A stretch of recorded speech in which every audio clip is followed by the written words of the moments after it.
Bonjour à tous, alors voici la correction des questions de l'activité 2 du chapitre 4, où on vous demande successivement donc de trier, de filtrer ou de croiser des données. Alors le tri et le filtrage des données se fait à partir d'un fichier 2019-0308-years.csv que vous trouvez donc sur l'UNT, comme j'ai déjà pu vous le dire. Alors je l'ouvre. Donc la première chose à laquelle il faut faire attention lorsqu'on ouvre un fichier CSV avec LibreOffice, alors en double-cliquant dessus déjà, peut-être que sur votre ordinateur, ça ne s'ouvre pas automatiquement avec LibreOffice, donc on fait un clic droit, ouvrir avec, et on choisit LibreOffice. D'accord ? Il faut bien faire attention à l'ouverture du fichier, au jeu de caractères, Unicode UTF-8, absolument, et la langue français-suisse. Hop, je mets OK. Et donc voici le premier fichier que vous avez à traiter. Alors je vais agrandir un petit peu pour qu'on voit bien à l'écran. Voilà. Alors, première question qui est demandée. On nous dit en quelle année le taux d'expression des femmes a-t-il été le plus important? On précisera le nom du média et le taux. Donc comme je l'ai mis dans le message que je vous ai envoyé l'autre jour, pour répondre à cette question-là, ce qu'il est bon de faire, c'est d'essayer d'afficher à la première ligne la donnée qui nous intéresse. C'est-à-dire donc le taux d'expression des femmes le plus important et donc en quelle année. Ok ? Donc autrement dit, on aimerait bien que ça s'affiche à la première ligne ici, sous la ligne finalement des descripteurs. Tout ça, ce sont les descripteurs. Ok ? Donc pour faire un tri de données, comme ce qu'il est indiqué un petit peu plus haut, ici, on est d'accord, dans la page précédente de l'activité numéro 2. Pour faire un tri de données, donc je rebascule sur LibreOffice, on fait données, trier, d'accord? Et vous voyez, il y a plusieurs clés de tri. Évidemment, comme clé de tri, qu'est-ce qu'on retrouve? On retrouve les noms des descripteurs. Alors nous, ce que l'on veut avoir à la première question, c'est le taux d'expression des femmes le plus important. Vous aurez remarqué que les descripteurs sont donnés en anglais, et puis comme vous êtes parfaitement bilingue, vous aurez reconnu que le taux d'expression des femmes, ça se dit Woman Expression Rate. D'accord? Alors l'idée, c'est d'avoir donc, comme je vous le disais, la donnée qui nous intéresse sur la première ligne. Le taux le plus important. Donc tant qu'à faire, autant qu'on fasse un tri décroissant. Le plus haut taux sera en haut, le plus bas taux sera en bas. D'accord? Et hop, voilà ce que ça donne. On a bien ici, regardez bien, un taux d'expression des femmes de 54,1% qui est plus petit que tous les autres. Donc évidemment, on a 700 lignes. Voilà pourquoi on fait un tri de cette façon-là et qu'on ne va pas chercher à la main, on va dire, case après case, le taux qui nous intéresse, parce que dans le document, si je vais tout en bas, vous voyez qu'il y a à peu près 700, il y en a 702 des lignes. D'accord? Donc vous voyez bien ici, on a la plus petite valeur. Et tout en haut du tableau, la plus grande valeur. Donc on a bien réussi à faire un tri décroissant sur le taux d'expression des femmes. Ok? Donc dans la question numéro 1, hop, je vais déplacer ça ici. Donc on précisera le nom du média et le taux. Le nom du média, on va aller chercher à côté. Le nom du média, c'est ici que ça se passe, c'est Chéri FM. Alors, pour la correction, je vais marquer ça en rouge. Chéri FM, et le taux en question, il faut le noter aussi, donc on a 54,1%. Voilà donc pour la toute première question. La deuxième question ensuite, on nous demande en 2019, quel est le nom du média pour lequel le taux d'expression des femmes est le plus important.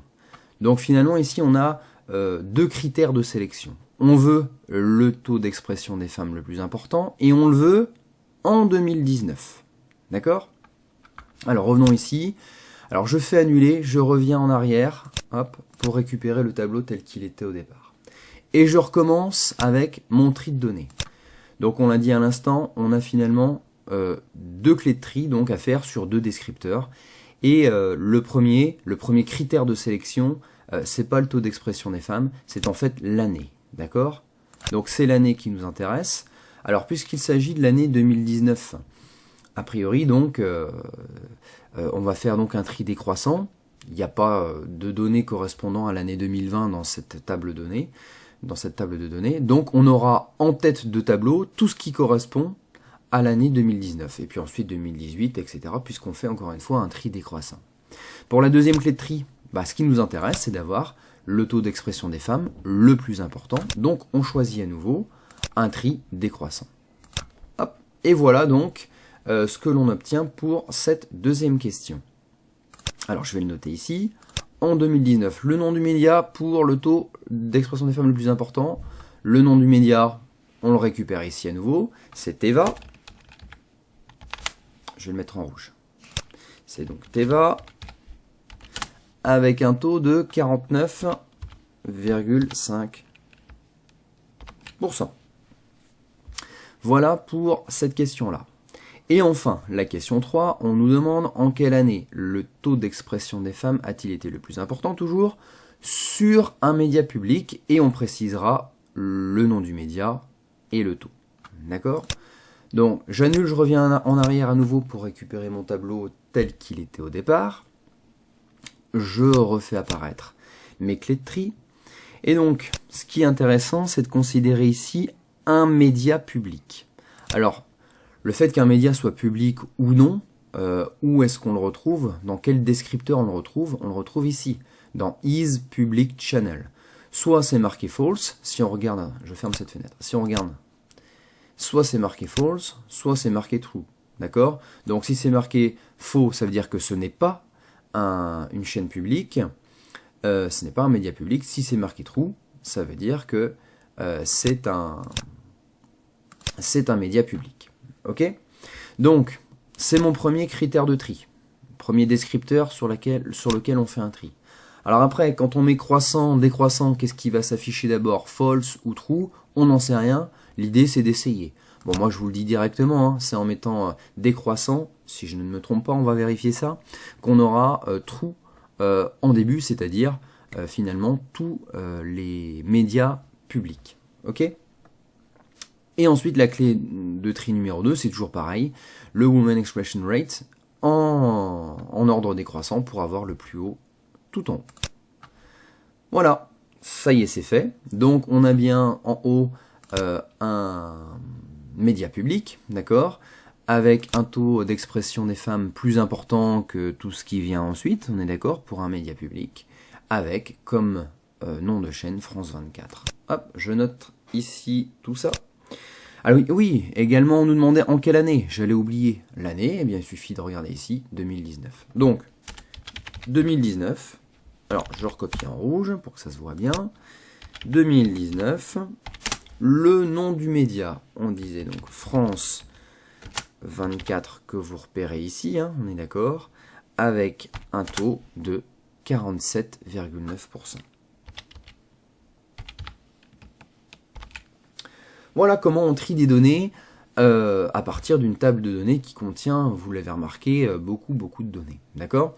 Donc cet outil données triées, c'est une possibilité. Finalement, dans la question 2, on vous demande de faire exactement la même chose, de retrouver, autrement dit, exactement les mêmes réponses, d'accord? Mais cette fois, en utilisant des filtres. Des filtres dont l'utilisation vous est détaillée dans le document numéro 3, page précédente. D'accord? Donc on va essayer de retrouver exactement les mêmes réponses en faisant du filtre. Alors je récupère encore une fois mon tableau tel qu'il était au début. Et donc pour faire du filtrage, entre guillemets, on fait données et ensuite autofiltre. D'accord? Pour la première question, je veux toujours, j'y reviens donc, savoir en quelle année le taux d'expression des femmes a été le plus important. Alors c'est parti. Donc vous voyez, en ayant fait autofiltre, ce qui apparaît, c'est finalement des petites flèches en bas à droite de chacune des cellules des descripteurs. D'accord? Donc là, en cliquant sur Women Expression Rate, naturellement, qu'est-ce que je vais faire? Tri décroissant. Ok?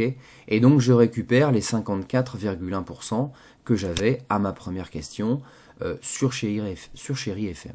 D'accord? Ensuite, pour la deuxième question, on veut en 2019 le nom du média avec le taux d'expression des femmes le plus important. Je récupère mon document tel qu'il était au départ.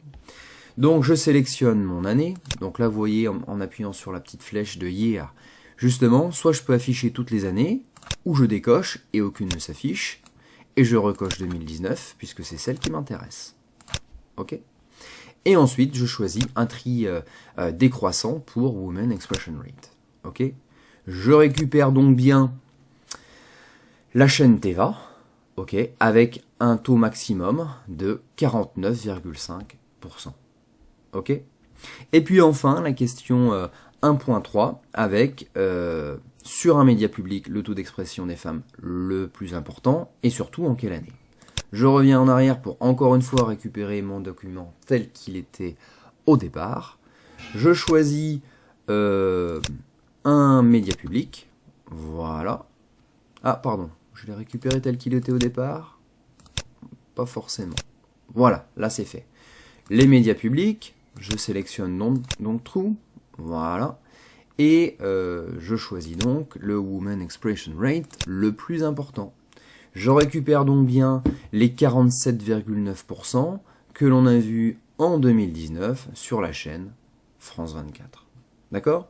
Donc évidemment, si vous n'y êtes pas arrivé, je vous invite à refaire exactement la même chose chez vous. Et on se retrouve dans une autre vidéo pour la suite et fin de la question de l'activité 2 avec la correction de la question 3, croisement des données.